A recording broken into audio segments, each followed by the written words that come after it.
எத்தனை கிளாஸ் குடிச்சிங்கன்னு கணக்கே வச்சுக்க முடியாது. ஒரு கிளாஸ் வாங்கி குடிச்சிட்டு நீங்கள் பாட்டுக்கு கேட்டு வாங்கி குடிச்சிக்கிட்டே இருப்பீங்க. அந்த அளவுக்கு டேஸ்ட்டாக இருக்கும். வாங்க இந்த மதுரை ஜிகர்தண்டாவை எப்படி பண்ணுறதுன்னு பார்க்கலாம். கொஞ்சமாக பாதாம் பிசின் எடுத்து ஓவர் நைட் ஊற வச்சுக்கோங்க. பேனில் ஃபுல் ஃபேட் மில்க்கு 1 லிட்டர் சேர்த்துக்கிறேன். அதாவது முழு கொழுப்புள்ள பாலாக பார்த்து சேர்த்துக்கோங்க. பால் பொங்கி வரும்போது ஸ்டவ்வை மீடியம் ஃப்ளேமில் வச்சுருங்க. அப்பப்போ கிண்டி விட்டுட்டே இருக்கணும். வீடியோவை சப்ஸ்கிரைப் பண்ணாமல் பார்க்குறவங்க நம்ம சேனலை சப்ஸ்கிரைப் பண்ணிக்கோங்க.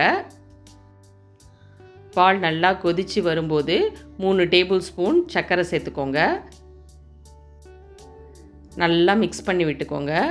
ஆடையெல்லாம் ஓரத்தில் படிகிறத அப்பப்போ எடுத்து விட்டு நல்லா கலந்து விட்டுக்கோங்க.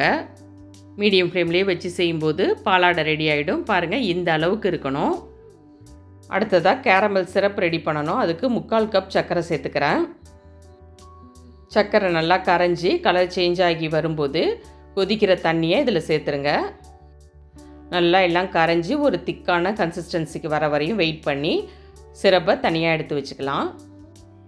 இப்போது ஒரு பவுலில் நம்ம ஃப்ரெஷ் க்ரீம் சேர்த்துக்கிறோம். 1 கப் அளவுக்கு ஃப்ரெஷ் க்ரீம் சேர்த்துக்கோங்க. அது கூட ஒரு 4லேருந்து 5 டேபிள் ஸ்பூன் கண்டென்ஸ்டு மில்க் சேர்த்துக்கோங்க. அடுத்ததாக ரெடி பண்ணி வச்ச பாலாடையும் சேர்த்து கேரமல் சிரப்பையும் சேர்த்துக்கோங்க. எல்லாம் சேர்த்த பிறகு விஸ்க் வச்சு நல்லா கலந்து விட்டுக்கோங்க.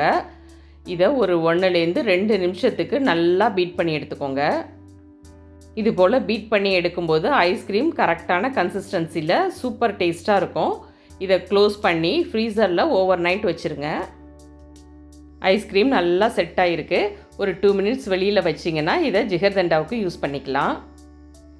இப்போது ஒரு மிக்சிங் பவுலில் காய்ச்சி ஆற வச்சு நல்லா சில்லுன்னு இருக்கிற 1/2 லிட்டர் பாலை சேர்த்துக்கோங்க. இது கூட பவுடர்ட் சுகர் 2 டேபிள் ஸ்பூன் சேர்த்துக்கோங்க. வீடியோ பிடிச்சிருந்தால் உங்கள் ஃபேமிலி அண்ட் ஃப்ரெண்ட்ஸுக்கும் ஷேர் பண்ணிவிடுங்க. அடுத்ததாக நம்ம ரெடி பண்ண கேரமல் சிரப்பை இது கூடவே சேர்த்து நல்லா மிக்ஸ் பண்ணி விட்டுக்கோங்க. ஜிகர்தண்டாவுக்கு எல்லாமே ரெடி பண்ணி வச்சாச்சு. இப்போ எப்படி சர்வ் பண்ணுறதுன்னு பார்க்கலாம். ஒரு கிளாஸில் ஊற வச்ச பாதாம் பிசினை சேர்த்து 2 ஸ்பூன் நன்னாரி சிரப் சேர்த்துக்கோங்க. இது கூட நம்ம மிக்ஸ் பண்ணி வச்ச பாலையும் சேர்த்துக்கலாம். நம்ம சேனலில் நிறைய சம்மர் ஸ்பெஷல் ரெசிபி அப்லோட் பண்ணியிருக்கேன். அதோட லிங்க் டிஸ்கிரிப்ஷனில் கொடுக்குறேன். எல்லாமே கண்டிப்பாக செக் பண்ணி பாருங்கள். உங்கள் எல்லாருக்குமே ரொம்ப யூஸ்ஃபுல்லாக இருக்கும். பாலை சேர்த்த பிறகு நம்ம ரெடி பண்ணி வச்ச ஐஸ்கிரீமையும் பாலாடையும் சேர்த்துக்கோங்க. கடைசியாக ஒரு டேபிள் ஸ்பூன் கேரமல் சிரப்பையும் சேர்த்து நல்லா ஒரு மிக்ஸ் கொடுத்துக்கோங்க. செம்ம டேஸ்டான மதுரை ஜிகர்தண்டா ரெடி ஆகிடுச்சு.